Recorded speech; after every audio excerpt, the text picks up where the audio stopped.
Estamos a poucos dias da missão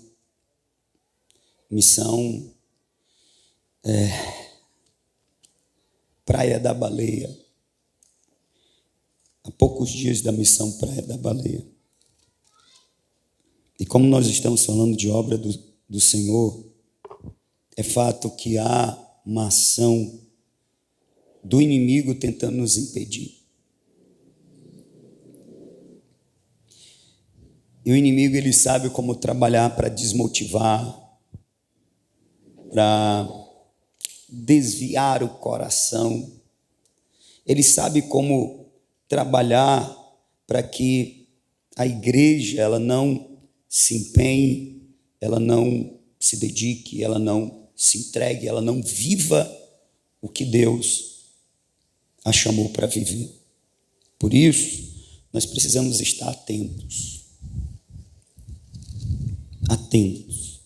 Atentos para o que Deus tem nos chamado. Atentos para o tempo. Atentos para a obra.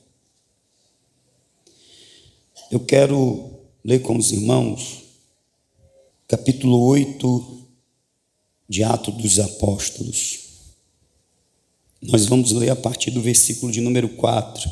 Você achou? Diga amém. Diz assim: mas os que andavam dispersos iam por toda parte anunciando a palavra. Descendo Filipe à cidade de Samaria, pregava-lhes a Cristo.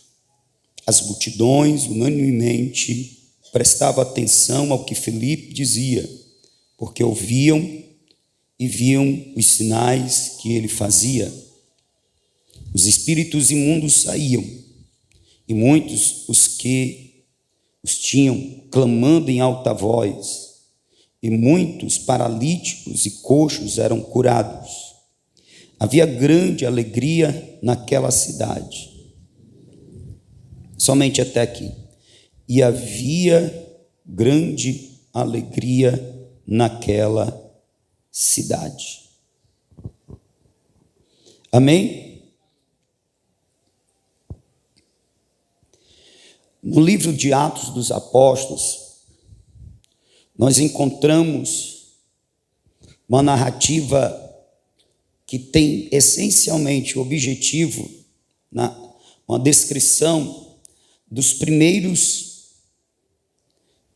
anos da igreja, portanto, de como ela foi gerada, de como ela nasceu e de como a igreja ela se estabeleceu, se organizou e como a igreja ela se expandiu, se espalhou. Vou repetir. O livro de Atos dos Apóstolos é um livro que traz um conteúdo histórico, que trata essencialmente do nascedouro da igreja, de como essa igreja ela se organizou, ela se estabeleceu, e de como esta igreja ela expandiu.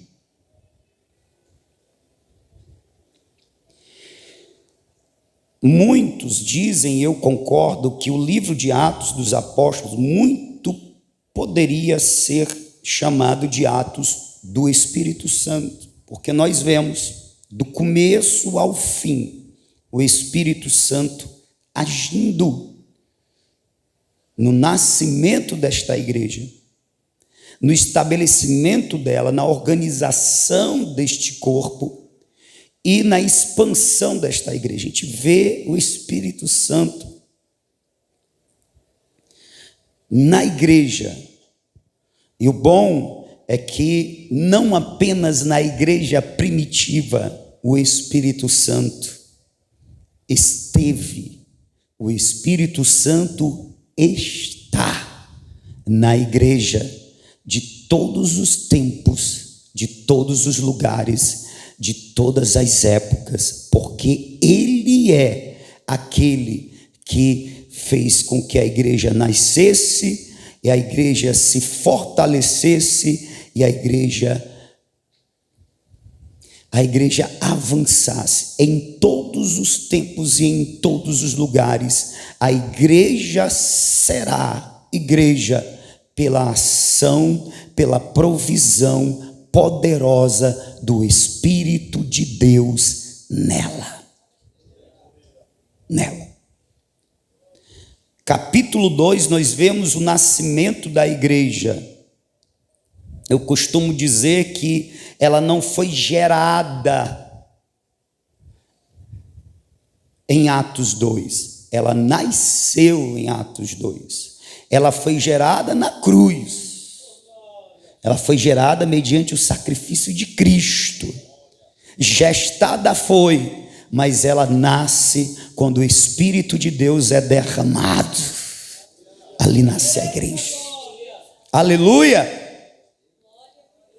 E já nos primeiros capítulos nós vemos como esta igreja ela se organiza, ou como o Espírito de Deus organiza esta igreja. De como o Espírito Santo faz da igreja um organismo vivo. Por isso nós podemos ler, nos relatos do capítulo 2, eu queria ler com vocês,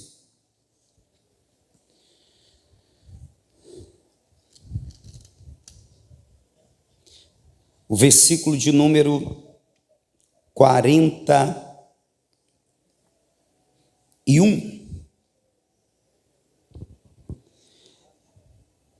Versículo 41 diz assim: os que de bom grado, estou falando aqui desta igreja que nasce no Pentecoste e que ela vai se organizar, se estabelecer para então, e só então, ela começar a se expandir.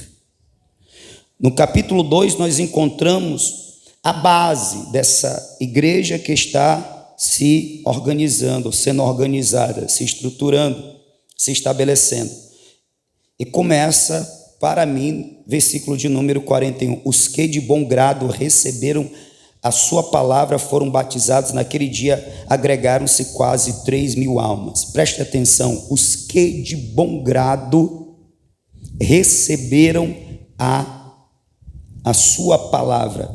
O contexto é a conversão dos primeiros discípulos pós o derramar do Espírito. Vou repetir, o contexto é a conversão dos primeiros discípulos pós o derramar do Espírito, porque já existiam os discípulos que receberam o derramar do Espírito, e agora por assim dizer, a primeira leva dos que vão se converter a partir do ministério dos primeiros discípulos, que foram treinados por Jesus, os apóstolos. Essa conversão se dá a partir do recebimento de bom grado, é o que Lucas registra, da palavra de Deus. Não existe conversão sem o receber com fé a palavra de Deus. E por que a palavra de Deus? Porque Pedro estava pregando e chega um determinado ponto da pregação que aqueles que estão ouvindo, eles perguntam: nós, o que faremos? Versículo 37, ouvindo eles isto, compungiram-se em seu coração e perguntaram a Pedro e aos demais apóstolos: que faremos, irmãos? Aí Pedro vai dizer: arrependei-vos e cada um de vós seja batizado em o nome de Jesus Cristo. Arrependimento diz respeito ao pecado para ser abandonado. Ser batizado no nome de Jesus é aceitar por fé que este Jesus, a qual Pedro estava pregando, era o Cristo Salvador, portanto, aquele que tem poder para perdoar os pecados. Portanto, é o mesmo que dizer: aceitem a Jesus como Salvador de vossas vidas. Arrependam-se e creiam que Jesus é o Salvador.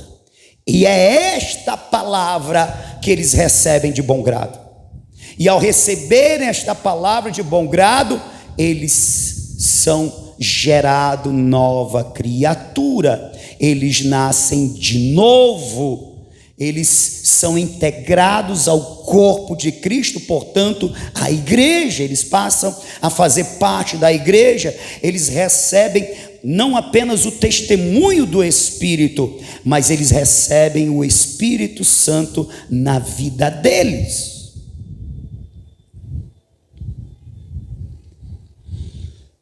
E então, a partir desta conversão que se dá por receber a palavra de bom grado, que em outros textos, principalmente nas cartas paulinas, vai falar de receber com fé a palavra, é que estes novos discípulos, eles vão começar a viver como igreja. Vocês estão me entendendo? Eu estou falando da igreja que nasce e a igreja que está se organizando para então se expandir. E aí nós vemos o relato seguinte, o texto seguinte: e perseveravam na doutrina dos apóstolos. Olha, irmãos, a igreja, ela nasce pela uma ação do Espírito. Uma ação do Espírito mediante a pregação da palavra e o acolhimento, a aceitação do Evangelho. Quando fala da doutrina e perseveravam na doutrina dos apóstolos, estão falando de uma outra fase. Qual é a fase? É a fase em que o novo convertido, ele vai agora se inteirar de como é ser um cristão. É a fase do discipulado, é a fase do aprendizado, de como seguir Jesus, de como andar de forma idônea, a vocação, ao chamado, a esta nova fé, a esta nova vida. Veja que primeiro há um receber o Evangelho por fé, reconhecendo que a salvação se dá somente por intermédio da fé em Jesus Cristo, a aceitação de Jesus como Salvador. Quando não acontece isso, não acontece conversão. Pastor, eu comecei a frequentar a igreja. Muito bem. Se abra para o Evangelho.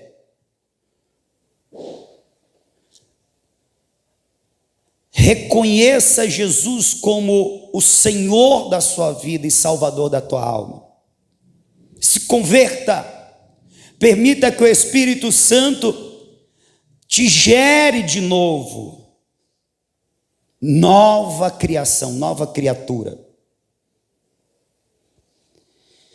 E depois daí, continue se abrindo para o Evangelho, se permitindo para o Evangelho. Como? Se dispondo a ouvir, aprender a palavra, conhecer a palavra de Deus, porque conhecer a palavra de Deus é conhecer a Deus. E conforme você vai conhecendo a palavra de Deus, você vai permitindo que o Espírito Santo, a partir da palavra, te liberte, te transforme, te santifique, te capacite, te faça de fato uma nova criação, não apenas na origem, mas uma nova criação que vai se desenvolver na fé, que vai crescer na fé, que vai amadurecer na fé. Muitos crentes, eles ficam embarreirados, eu vou usar essa palavra. Por quê? Porque alguns, eu acredito, eu não sei de onde vem essa crença, que basta levantar a mão e dizer que aceitou Jesus. O aceitar a Jesus,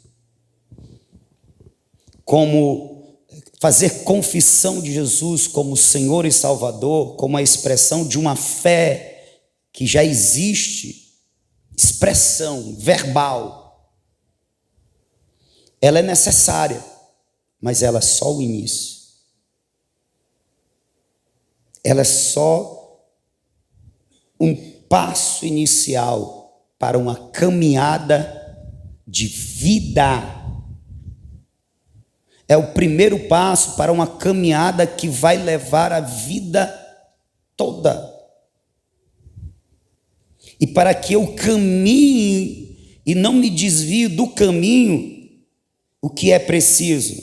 Perseverar na doutrina, que é o mesmo que perseverar no conhecimento e na prática da palavra de Deus. Acorda, crente!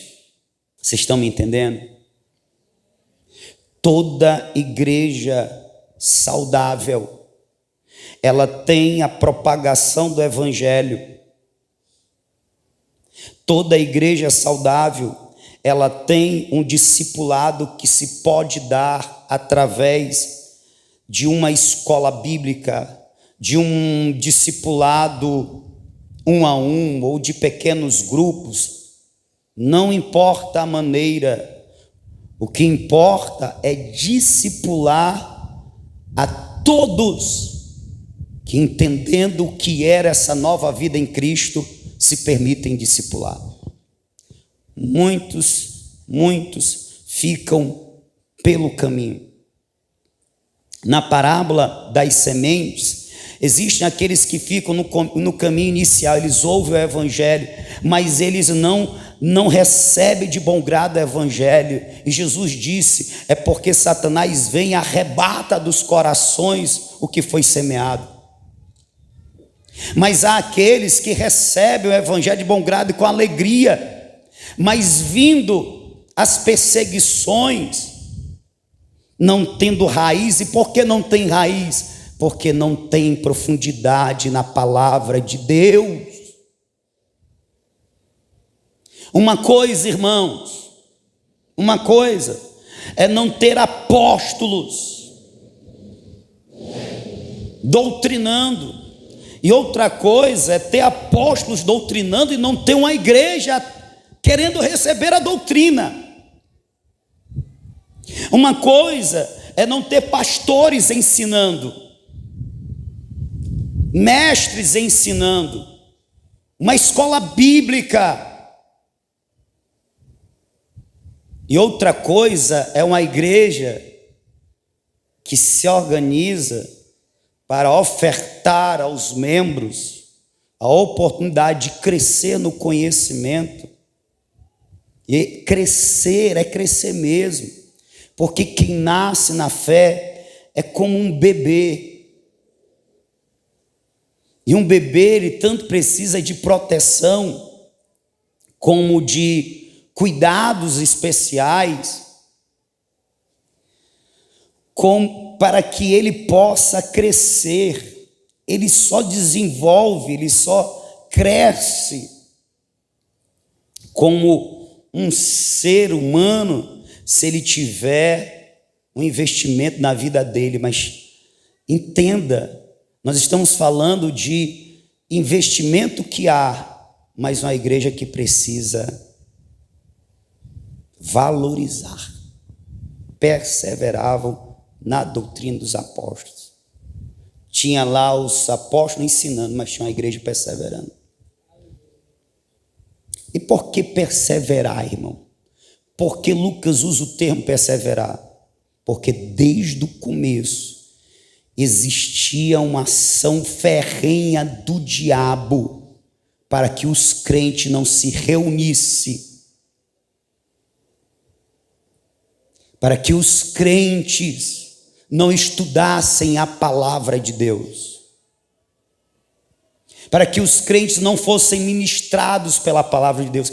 Eu costumo dizer, irmão, que eu só consigo acessar o coração dos crentes se eles pararem para me ouvir. E assim é Deus na tua vida, meu irmão. É Deus na minha vida. Se eu não parar para meditar nas Escrituras, no meu devocional, se eu não parar para meditar nas Escrituras a partir de um estudo bíblico dado a mim, pelo um professor de escola bíblica, pelo um discipulador, pelo pastor, no nosso caso aqui na Igreja Manancial, nós temos uma escola bíblica, nós estamos tentando colocar alicerces, fundamentos que vão permanecer, que vão ser bases para que um edifício bem estruturado cresça. Mas uma escola bíblica, ela existe em função de se ensinar alunos. Desde o começo existia um investimento do inimigo para que a igreja não se reunisse para aprender a palavra de Deus, porque a conversão se dá pelo conhecimento da palavra, e a mudança de vida, e a aproximação de Deus, e a santificação, e tudo mais que tem no relacionamento com Deus, do que nós precisamos mudar para nos aproximar ainda mais dele, o que precisamos para que nos fortalecemos, precisamos para que possamos fazer a sua obra, nós conheceremos pela palavra, pela palavra. A palavra é fundamental. Esse perseveravam também diz respeito ao que é do natural, da vida, do cotidiano, as tarefas, os compromissos, são, pela palavra, eu vou usar o termo, são em alguns casos desculpas e não razões. Porque aquela igreja que perseverava na doutrina, ela não era diferente de nós no que diz respeito a viver neste mundo, com os compromissos, com família, com trabalho, com sustento. E é muito provável que aqueles primeiros crentes trabalhassem até mais do que nós, porque nós vivemos no tempo em que existem leis trabalhistas num país, que existe um horário determinado de trabalho, 4 horas para um, 6 para outro, 8 para aqueles que têm uma carga horária ainda mais pesada, 40 horas semanais. Nós estamos falando de um povo que só descansava, não trabalhamos sábado. Então esse perseverar diz respeito a uma luta interna e uma luta contra o que é externo. Mas eles consideravam muito importante o conhecimento das Escrituras. Eles não se reuniam só no domingo, irmão. Todos os dias.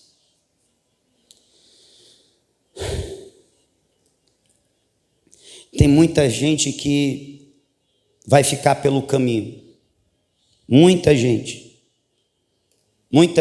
que eu acredito até, como diz a parábola das sementes, vão até aceitar o evangelho, sabe, abraçar a mensagem de bom grado, mas vão ficar pelo caminho. Por que vão ficar pelo caminho? Porque não se permitem ser moldados com a palavra, porque não querem perseverar, se esforçar para aprender a palavra de Deus.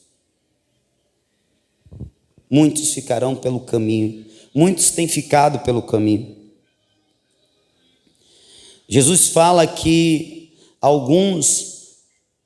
a semente na vida de alguns, ela não se desenvolverá de forma plena, ao ponto de alguns não darem frutos. Só que Jesus disse que não fomos nós que o escolhemos, Ele que nos escolheu, e Ele nos nomeou e nos enviou para que demos frutos. Então, é natural que aquele que está ligado à videira, que é ramo ligado à videira, ele dê fruto.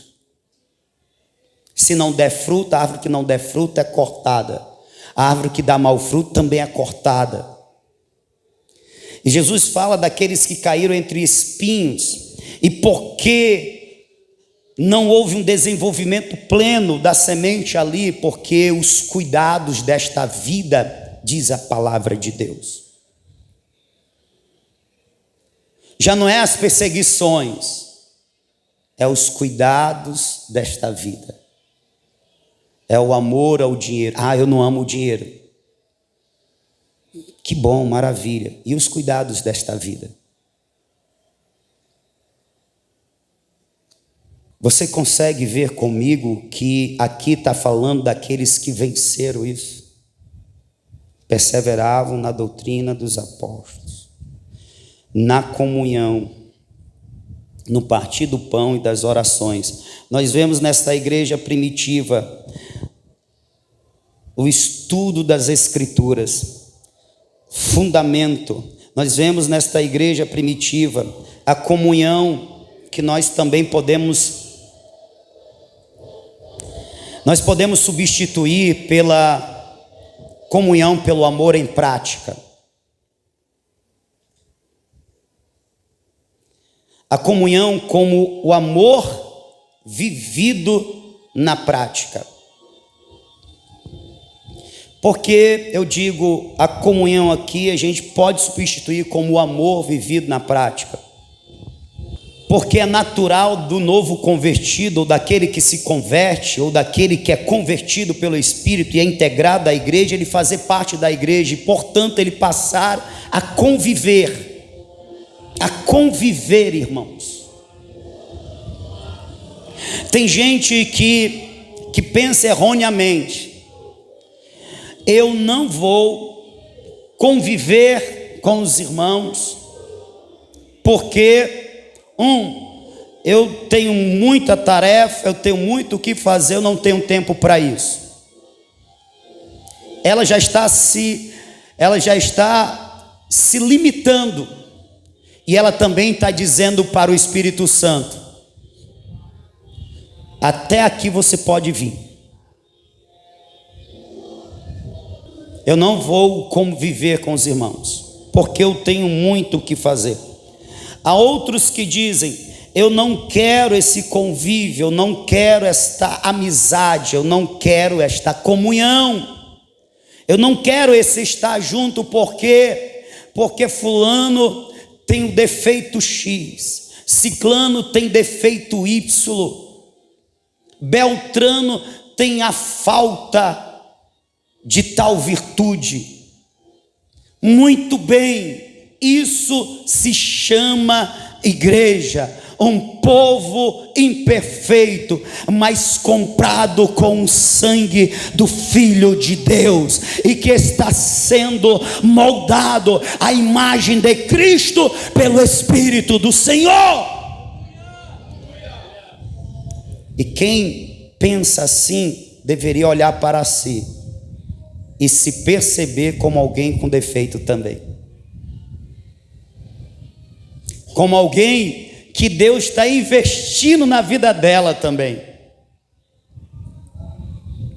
Eles viviam em comunhão, e viver em comunhão é viver o amor ao irmão na prática,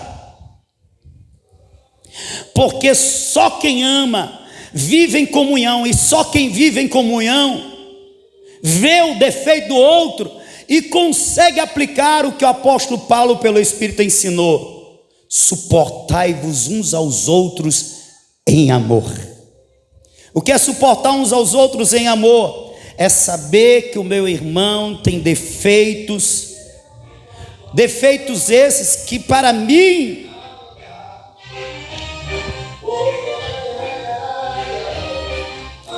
que já estou há algum tempo no Evangelho, que tenho me permitido trabalhar pelo Espírito, esse defeito é inaceitável.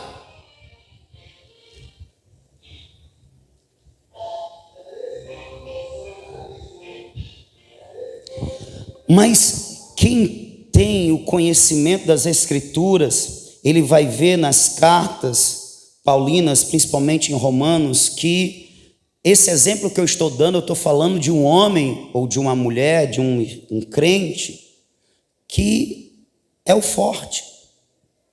E na instrução de Deus o forte tem que ter paciência com o fraco. O forte não apenas tem que ter paciência, ele tem que ajudar o fraco na caminhada dele até que ele amadureça na fé e se torne forte. Irmãos, no nome de Jesus, a igreja que foi amada por Deus, planejada por Deus na eternidade e veio a existir a partir da cruz e nasce no Pentecoste, é o ajuntamento de um povo que foi comprado a preço de sangue, que este povo vai viver em comunhão, vai viver juntos, vão caminhar a caminhada da vida juntos. Esta é a igreja pensada, desejada e gerada por Deus. Não é a que eu imagino. A igreja não é o edifício. A igreja é o ajuntamento desse povo lavado pelo sangue de Jesus, que convive, que leva os fardos uns dos outros, que admoesta uns aos outros, que suporta uns aos outros, que ama uns aos outros, não apenas de palavras. Lembra que eu citei esse texto?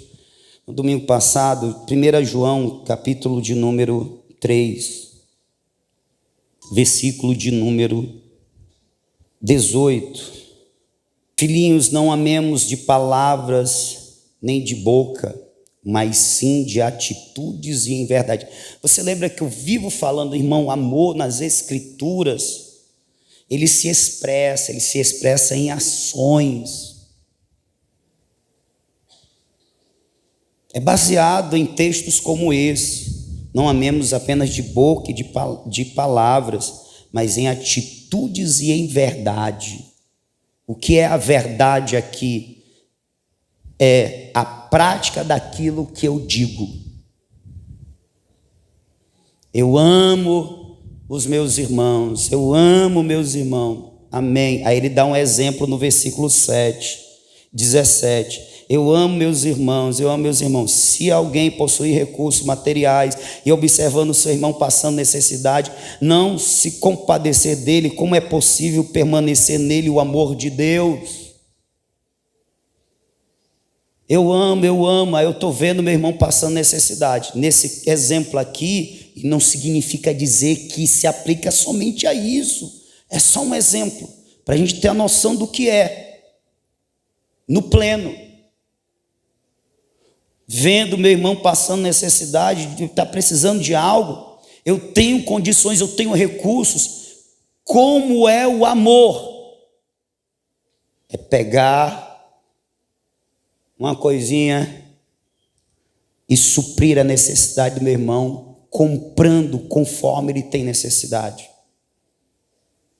Mas como eu disse, aqui é um exemplo, isso é para se aplicar em tudo. E em verdade é o que eu digo, eu amo, eu pratico em ações, em atitudes.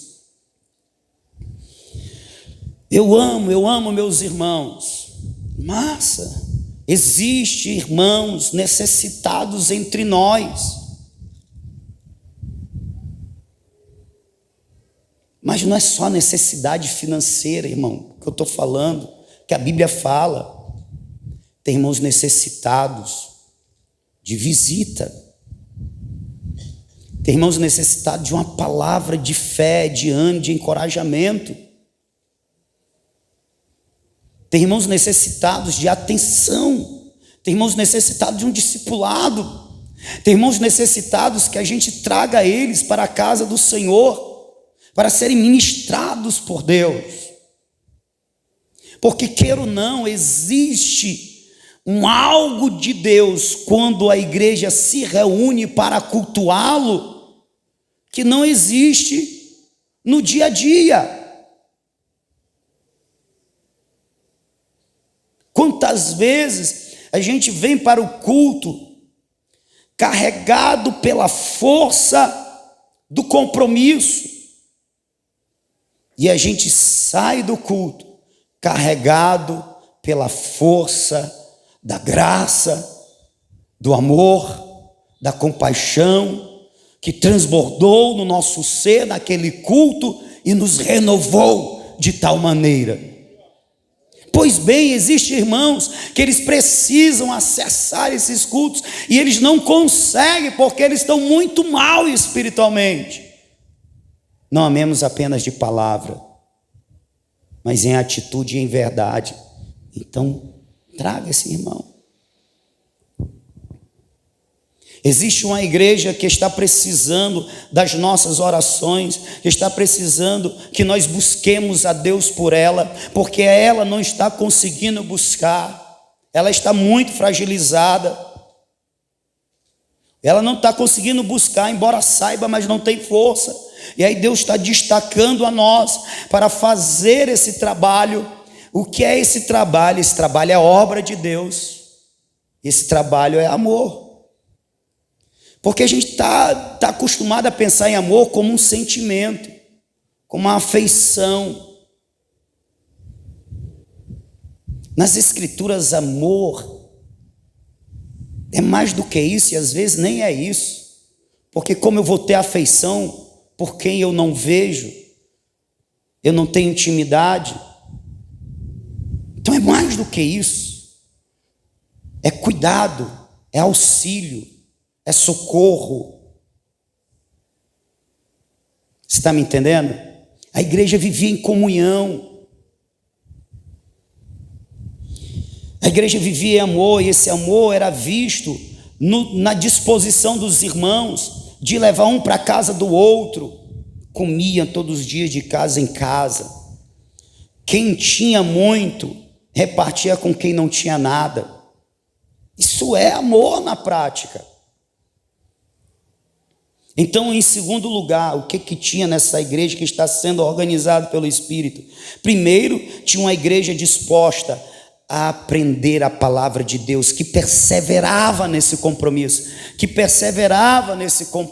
Quando se fala de perseverança, se fala de quê, irmão? De esforço, sim ou não? Outro dia a gente estava numa aula, outro dia não, está com uns meses aí, estava numa aula, e a gente falando disso, que é importante a gente se esforçar e tudo, aí não sei o quê. Aí o irmão falou assim: pois é, eu estou aqui na força do ódio, mas eu estou aqui. Ele não estava na força do ódio, ele estava perseverando no compromisso com ele mesmo de aprender mais de Deus por meio do estudo da palavra.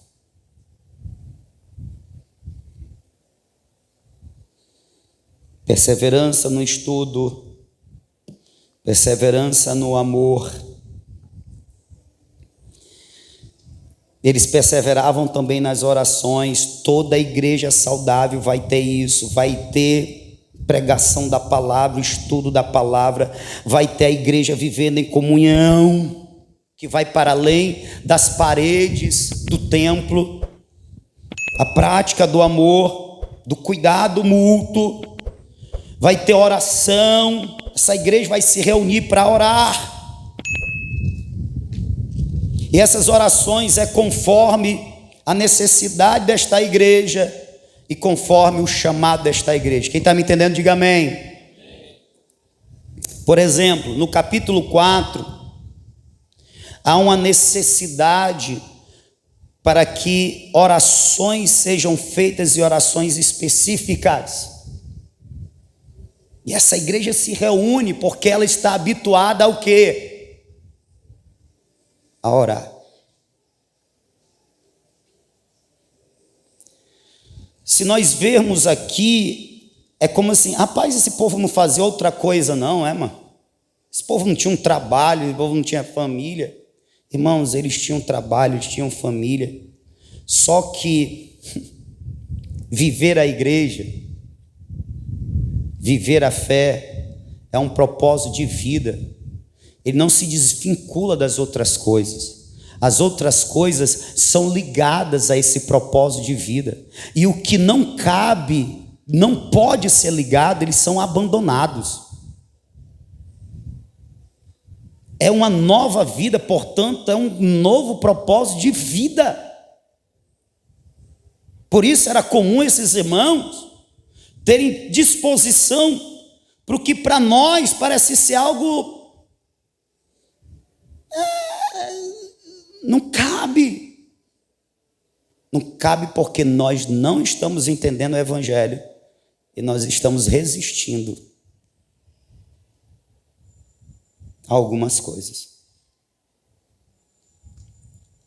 No capítulo 4, os apóstolos são pressionados para que não preguem mais o Evangelho, para que não falem mais da salvação por intermédio de Jesus. E o que acontece? Os apóstolos são libertos depois dessa pressão, e se vocês pregarem da próxima vez, vocês vão ser açoitados, vocês vão ser presos. Os apóstolos saem daquela reunião determinados a continuar pregando, porque isso é fazer parte da igreja.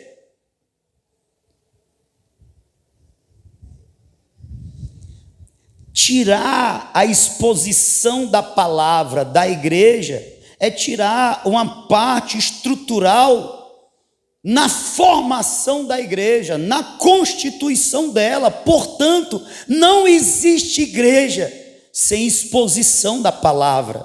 Lembra? Pela palavra eu me converto, pela palavra eu sou discipulado, eu me torno um cristão, eu aprendo como ser um cristão. Então tira a pregação do evangelho, acabou a igreja. Por isso, essas ameaças, elas não surtem efeito no coração dos homens de Deus. Era Pedro e João. E aí eles comunicam à igreja.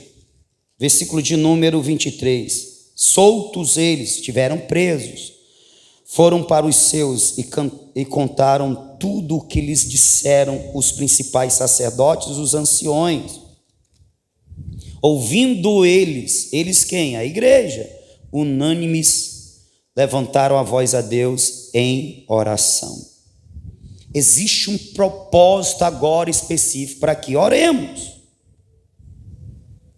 Portanto, as orações diz respeito às necessidades desta igreja e à direção de Deus para esta igreja.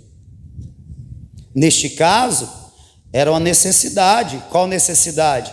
Na oração eles vão expressar: Senhor, dá ousadia aos teus servos, para que continue pregando ousadamente, enquanto operas sinais e maravilhas.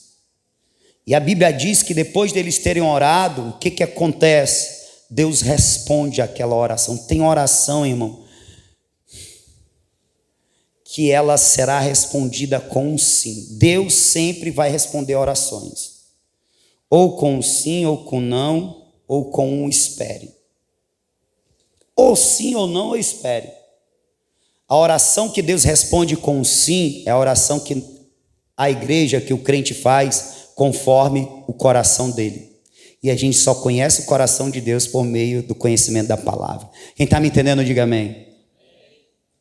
Eles oraram conforme a palavra, eles oraram conforme a vontade de Deus. Por isso veio a resposta automaticamente. Tendo eles orado, moveu-se o lugar em que estavam reunidos, e todos foram cheios do Espírito Santo e anunciavam com ousadia a palavra de Deus. Desde o começo, Satanás tentou impedir que a palavra de Deus fosse anunciada, fosse ensinada, fosse pregada, mas desde o começo o Espírito de Deus tem capacitado a igreja para resistir toda a tentativa do diabo e prevalecer contra todas elas, desde o começo. A igreja, ela se reunia para orar. Então não está errado, irmão. Então não é demais, irmão. Então não é um compromisso que eu posso me isentar dele, irmãos. O que? As nossas reuniões como igreja de oração. Toda igreja saudável, ela vai ter esse terceiro ponto, ela vai orar. Ela vai orar a palavra que ela conhece, a palavra de Deus. Ela vai se reunir em oração. Portanto, todo crente saudável, ele vai participar das orações da igreja a qual ele faz parte. Não, pastor, eu já oro no meu secreto, no meu dia a dia. Muito bem. Que bom. É isso mesmo. Você está vivendo uma parte do compromisso do crente com a oração, uma parte dela. É as suas orações em secreto. Entra no teu quarto, fecha a tua porta e conversa em secreto com Deus. 10. Mas tem a outra parte que você está deficiente, que está em falta, que está em negligência, que mostra que você não está bem, você não está sadio. E uma igreja que também não se reúne em oração, ela não está bem, ela não está saudável.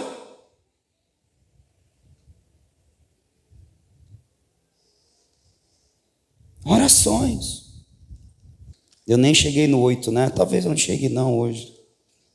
Mas eu queria que vocês entendessem que na organização da igreja tem que ter essas coisas. Elas são colunas. É a igreja sendo igreja. É a igreja sendo igreja e não sendo templo, não sendo edifício, sendo o corpo de Cristo, sendo o povo de Deus, sendo a noiva do Cordeiro. É a igreja que nasce a partir da fé no Evangelho e que vive a partir do conhecimento que vem pelo estudo da palavra de Deus, e que vai orar a palavra de Deus, e que vai amar uns aos outros na prática, aplicando a palavra de Deus, em orações, temor. E aí, é lógico que essa igreja vai viver muito de Deus. Em cada alma havia temor, e muitas maravilhas e sinais eram feitos pelos apóstolos. Como ela está no nascedouro, os primeiros expoentes da palavra, da pregação, são os apóstolos. Mas quando a gente chega lá no 8, que foi a nossa leitura, já não é apenas os apóstolos. Eu comecei com o versículo 4. A igreja que foi dispersa, os crentes, estão pregando a palavra. Essa igreja crescendo, essa igreja vou chamar de terceira fase, se expandindo. E ela se expande não apenas com a pregação dos apóstolos, ela se expande com o compromisso de cada crente em pregar a palavra de Deus. Portanto, você que está me ouvindo,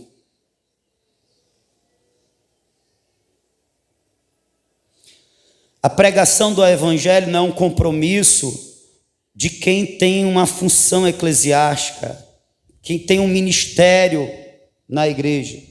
A função, o compromisso de pregar a palavra de Deus é um compromisso de quem faz parte da igreja, portanto, do salvo. Tem salvo aqui? Levante a mão.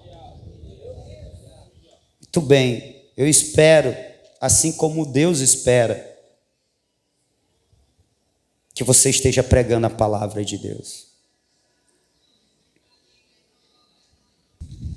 O bom do vento é o frescor, né, irmão? E também ele está me ajudando aqui a passar as páginas. Só que eu não estou precisando nesse momento. Como é que eu digo para ele não passar? Aleluia. Aí tem o versículo 46, que é o terror para os crentes modernos. Mas eu estou lendo a palavra, amém? Irmãos, já passaram muita gente por essa igreja, muita gente mesmo.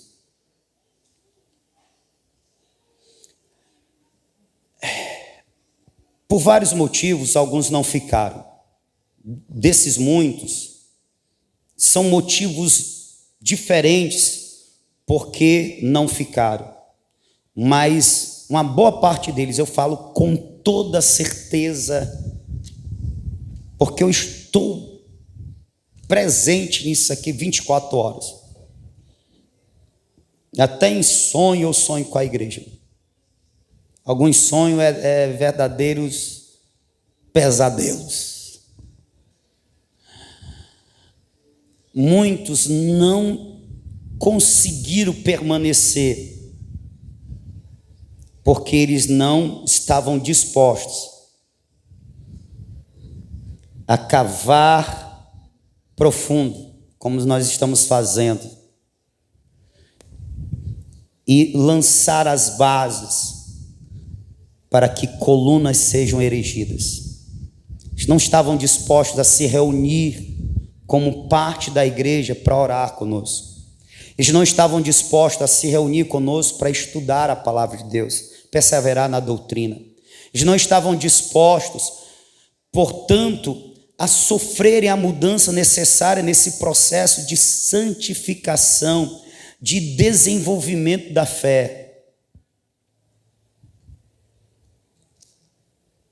Não adianta. A semente não se desenvolve e ela morre, porque a terra era infértil. A terra era infértil. Olhe para os irmãos mais envolvidos na obra de Deus. Vocês vão ver essas características na vida deles. Olhe os irmãos mais envolvidos na obra de Deus. Em qualquer comunidade que você for, olhe para a vida deles. Vocês vão ver essas colunas de pé. São sempre homens e mulheres que amam a palavra.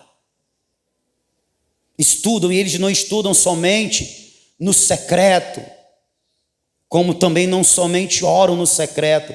Eles se reúnem com os irmãos, eles estudam a palavra de Deus com a igreja, eles oram com a igreja, eles se permitem ser ministrados por Deus, no ministrar de Deus, a igreja.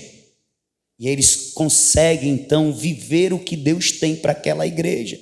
Tem muito crente que está fora, assim, parece que é uma planta que foi arrancada de algum jardim e ele foi transportado para outro, mas esqueceram-se de cavar um buraco, botar um pouco de estrume.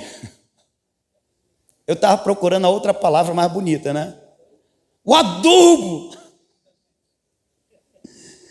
E plantar essa plantinha, ela está lá, mas ela está jogada ao chão.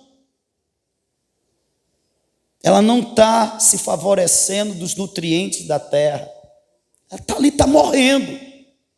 Embora o jardim seja lindo, cheio de flor, verdejante, crescendo, mas ele está lá morrendo. Por quê? Porque não se permite plantar. não se permite plantar, e Deus está regando o jardim, está adubando o jardim, mas aquela plantazinha ali não se permite plantar, então não pode viver o que Deus tem para aquele jardim.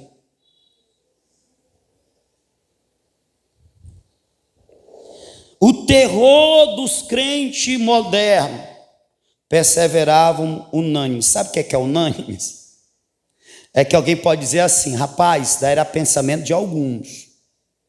Rapaz, daí era alguns que tinham esse sentimento, essa disposição. Aí o Espírito de Deus, quando estava inspirando Lucas, disse para Lucas: Lucas, coloca aí, unânimes, eram todos, eles tinham o mesmo pensar, o mesmo desejo, a mesma disposição, todos eram unânimes. Então não era um grupo de crente que era mais fervoroso do que os outros, eram todos. E aí de novo a palavra perseverança, perseveravam todos os dias no templo, e partindo o pão em casa, comiam juntos com alegria e singeleza de coração. Todos os dias no templo. Aí o que a gente ouve do povo hoje? Isso é exagero. Olha, irmão, ouvir do descrente, do pai não crente, a mãe não crente, da esposa não crente, do marido não crente, assim, rapaz, leva logo tua rede para lá. Vai morar lá, todo dia. Ouvir isso do descrente, irmão, está de boa, está tranquilo. Por quê? Porque eles não têm o mesmo espírito. Eles não nasceram de novo. Eles não têm a mesma fé. Eles não têm o mesmo amor, eles não têm a mesma esperança. Não arde neles o que arde em nós. É até natural, porque eles são naturais. Nós somos espirituais. Agora, ouvir isso de crente,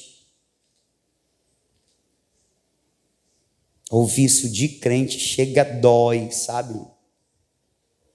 Mas é uma forma da gente identificar que esse crente, rapaz, leitura da Bíblia, prática das Escrituras, está sendo negligenciado aí. Rapaz, eles encontravam um tempo para ir para o templo todos os dias. Detalhe, eles não eram bem quistos no templo, viu? Que foi o primeiro lugar, assim, vamos começar a se reunir no templo, né? Era aquele templo lá, reformado por Herodes. Eles não eram bem quistos, mas estavam lá. Por quê? Porque lá estavam os apóstolos ensinando, os irmãos estavam orando. E eles ainda tinham tempo, irmão, de se reunirem. E explica isso daí, meu irmão. E partiam pão em casa, comiam juntos, com alegria e singeleza de coração. Existe o partir do pão e esse comer o pão em casa. O partir do pão é a ceia do Senhor. Comer esse pão de casa em casa eram os irmãos que, para além do culto, eles se reuniam. Entendeu? Vamos comer uma pizza. Vamos tomar um açaí. Aí um diz assim: rapaz, eu estou sem dinheiro, não tem problema não. O Sávio trabalha na... Não vou fazer propaganda, não. Ele trabalha acolá, que ele ganha bem, ele paga. Entendeu? Por que eles ainda tinham tempo de se reunir para além do templo? Porque é a vida da igreja. As amizades são outras. Pastor, eu não vou mais falar com meu amigo de nascença, de não sei o quê. Você vai falar, mas o teu convívio com os irmãos vai gerar neste teu amigo de duas uma. Ou ele vai vir, vai se converter, ou ele vai se distanciar de você, porque tu vai falar de Jesus. Se ele quiser Jesus, ele vai te ouvir. Se ele não quiser, ele vai te evitar, por mais que ele te conheça há muitos anos. E assim, é aquele casal amigo seu, Ou faz tanto tempo que a gente não se reúne. Pois é, porque eu estou agora, né, frequentando ali um grupo de oração, né? Depois do culto a gente sai, não sei o quê. Eu estou na igreja, aí tem estudo, tem não sei o quê. A gente se reúne, a gente vai para o cinema, vai assistir a Forja. Eita, mulher, está sem tempo para mim. Pois é, mas dá para a gente andar junto. Vamos comigo. Vamos para a igreja comigo. Vamos assistir o filme comigo. Vamos lá para o grupo de oração comigo. É assim, irmão. Foi assim, é assim. Por quê? Porque é uma proposta para a vida, é uma mudança. Eu lembro quando eu me converti, irmão. Ô Jesus. Às vezes eu tenho saudade desse tempo. Eu ouvi o rapaz, o nome do cabo era bom, Moisés não cabo. Josimar, mas tu só fala de Jesus, mano.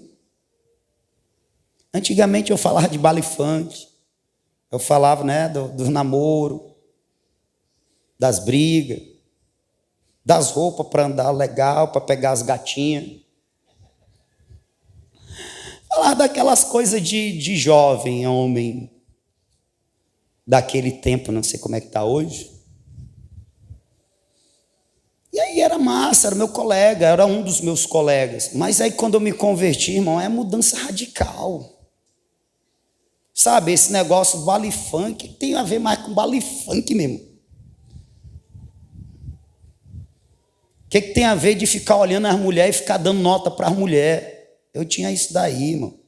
Olhava para as mulheres e ficava dando nota. Eu, o meu encarregado e outro chapa lá do... Mudou as conversas. Qual eram as conversas agora? Vai para Fortal. Que Fortal, meu irmão? Eu vou para vigília. Aleluia. Fortal na época era na beira-mar. É o novo. Vai para o Granville, que Granville, meu irmão, tem um culto abençoado nesse dia aí. Eu vou para a casa de Deus, eu vou me reunir com meus irmãos, eu vou ouvir a poderosa palavra de Deus, eu vou adorar o Senhor, aleluia. Eu quero sentir a presença do meu Deus. Vamos comigo. Ei, Jesus é bom, Jesus salva. Rapaz, tu não sabe, era direto, meu irmão, mudou a conversa. Mudou a motivação, porque mudou o coração. O que aconteceu com os meus amigos antigos? Viraram colegas. E aí? Fiquei solitário? Não, porque o Espírito de Deus já morava em mim. Nunca o crente é solitário. Eu vou repetir, o crente nunca é solitário. O crente só é solitário se ele quiser, se ele desprezar a presença do Espírito de Deus que vive nele. Não existe salvo solitário, existe salvo ingrato.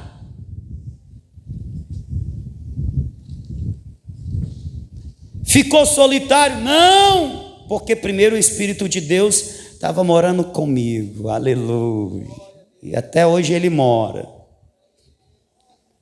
amém.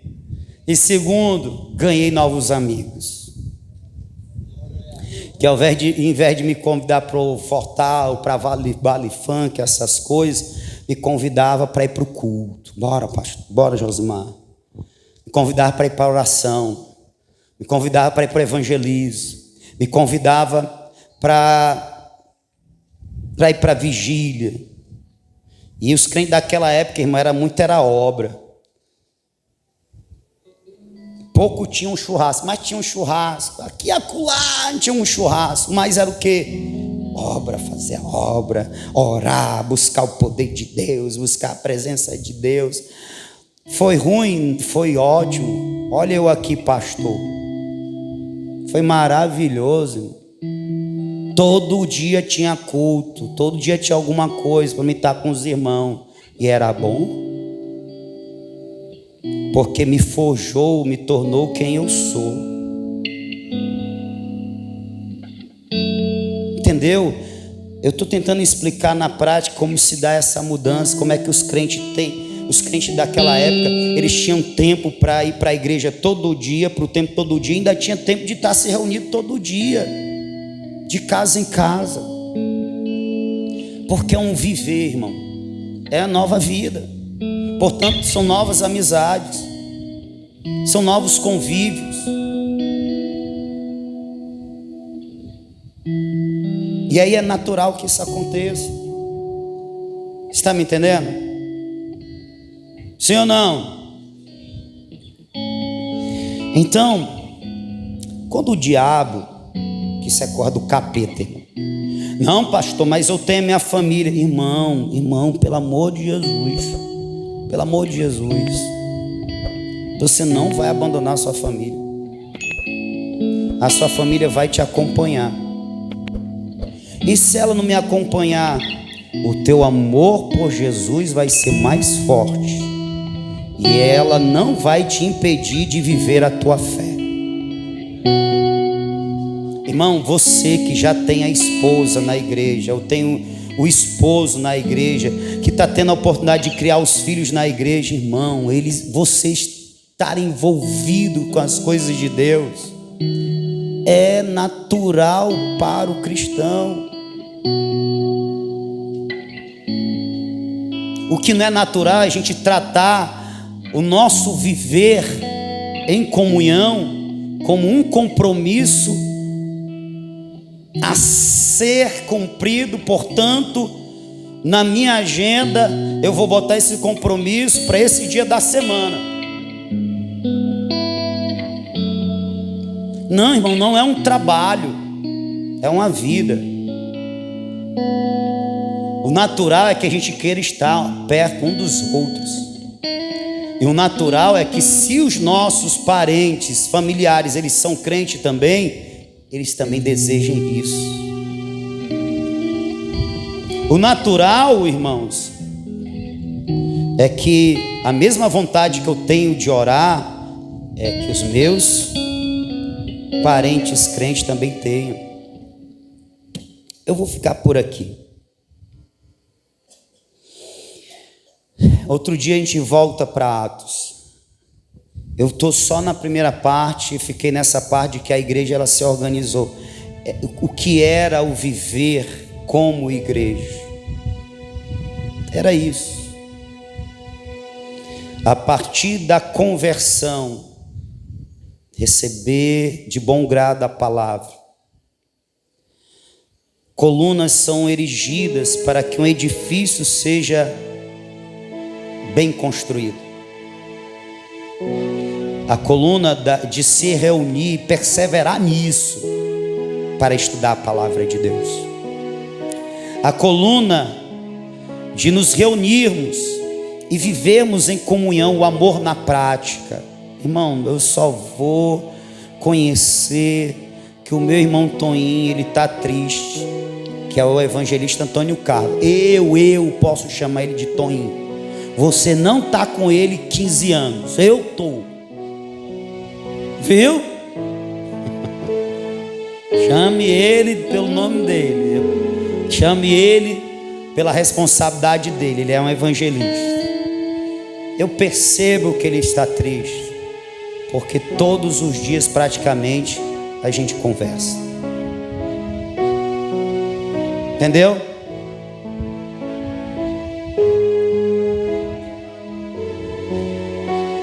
Você já ouviu isso de mim, vai ouvir de novo. Convide o teu irmão. Paga uma merenda para ele. Convide um casal. Não foque apenas no novo convertido, ele precisa. Faça isso com ele, mas faça com os outros irmãos. De casa em casa, partir um pão. Faça isso, irmão. Não espere te chamar. Chame você. Aproveita e lembra que o pastor também é teu irmão na fé. Chama ele. E assim, lá em casa é bem pouquinho, mas eu, a diaconisa a Bruna, a Carol, a Ingrid e o Rony, eles também vão no bojo.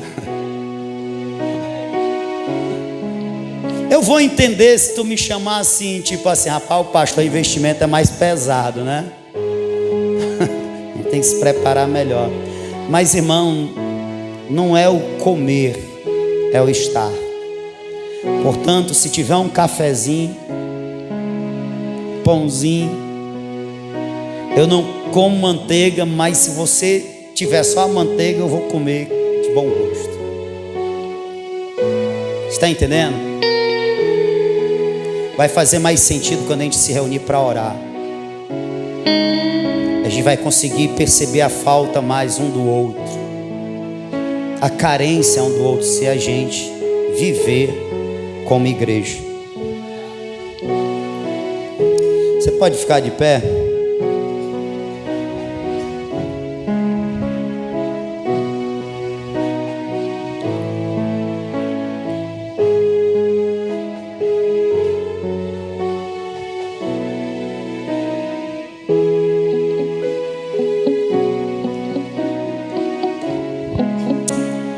Aleluia. Glória a Deus. Espírito de Deus, nos ajuda, Senhor.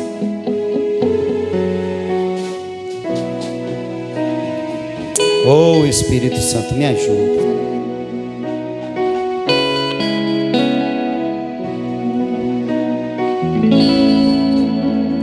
O certo, irmão, é você que de vez em quando, porque você não fez aquela letra, de vez em quando você reúne alguns assim, aí assa uma picanha. O certo era você lembrar da tua comunidade, da tua igreja, que tem alguns irmãos que está fritando salsicha, que está fritando o bife do oião. O certo era para você, pelo menos uma vez ou outra, rapaz, vou convidar o meu irmão para ele ter a prova de como é bom uma picanha. Aleluia. É assim que o pobre come picanha, mano. É com o irmão que está sendo mais abençoado e se lembra dele. Oh, aleluia.